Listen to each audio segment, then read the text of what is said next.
নমস্কার বন্ধুরা, আমার স্বাদভ্রমণ চ্যানেলে আপনাদের আবারও স্বাগত জানাই।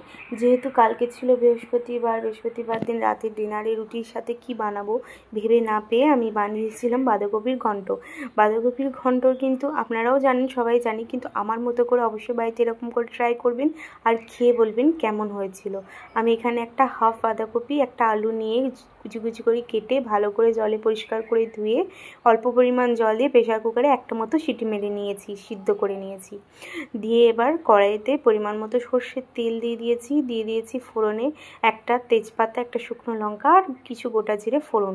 এবার আমি এটাকে গরম করে নেব। যখন ফোড়ন থেকে একটা সুন্দর সুগন্ধি বেরোবে তখন আমি বাঁধাকপি, যেটা আগে থেকে সিটি মেরে রেখেছিলাম বা সিদ্ধ করে রেখেছিলাম, সে আলু আর বাঁধাকপিটা দিয়ে তেলে এবার ভাজা ভাজা করে নেব। আমি এখানে সিদ্ধ করেছি, আপনারা এটা কিন্তু তেলেতে নাড়াচাড়া করে বেশ কষিয়ে করলেও কিন্তু রান্নাটা খুব সুন্দর হয়। বাঁধাকপিটা দিয়ে আমি এবার তেলের মধ্যে ভালো করে কষিয়ে নেব। কোনো জল কিন্তু আমি এখানে অ্যাড করব না, যেহেতু সিদ্ধ করেছি এখান থেকেই কিন্তু বাঁধাকপি থেকে জল বেরোবে অল্প পরিমাণ। আমি এবার ভালো করে তেলের মধ্যে আলু আর বাঁধাকপিটাকে কষিয়ে নিচ্ছি।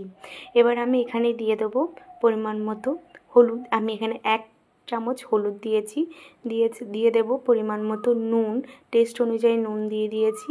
আর দিয়ে দেব আদা বাটা আমি খুব সামান্য পরিমাণ দিয়েছি। নিরামিষ তরকারিতে আদা বাটা দিলে কিন্তু টেস্টটাই কিন্তু দারুণ হয়। আর বেশি করে এই নিরামিষ বাঁধাকপি তরকারিতে আদা বাটা দিয়ে একবার রান্না করে দেখবেন, সত্যি এর টেস্টটা কিন্তু খুবই সুন্দর হয়। এবার আমি দিয়ে দিয়েছি এখানে জিরে গুঁড়ো। আমি ধনে গুঁড়ো ইউজ করিনি, ধনের বাজে গন্ধ কিন্তু থাকবে, সেই জন্য আমি ধনে গুঁড়ো দিইনি। এখানে 1 চা চামচ মতো জিরে গুঁড়ো দিয়ে দিয়েছি। এবার আমি ভালো করে তেলের মধ্যে কষিয়ে নেব যতক্ষণ না বাঁধাকপি থেকে জল বেরোয়। এই দেখুন হালকা জল বেরিয়েছে। এবার আমি দিয়ে দিয়েছি 2টো কাঁচা লঙ্কা। এবার আমি জলটাকে শুকানো পর্যন্ত ভালো করে নাড়াচাড়া করে নেব। এবার আমি অল্প পরিমাণ চিনি অ্যাড করেছি, আপনারা এটা দিতেও পারেন না দিতে পারেন, তবে দিলে টেস্টটা কিন্তু খুবই সুন্দর হয়।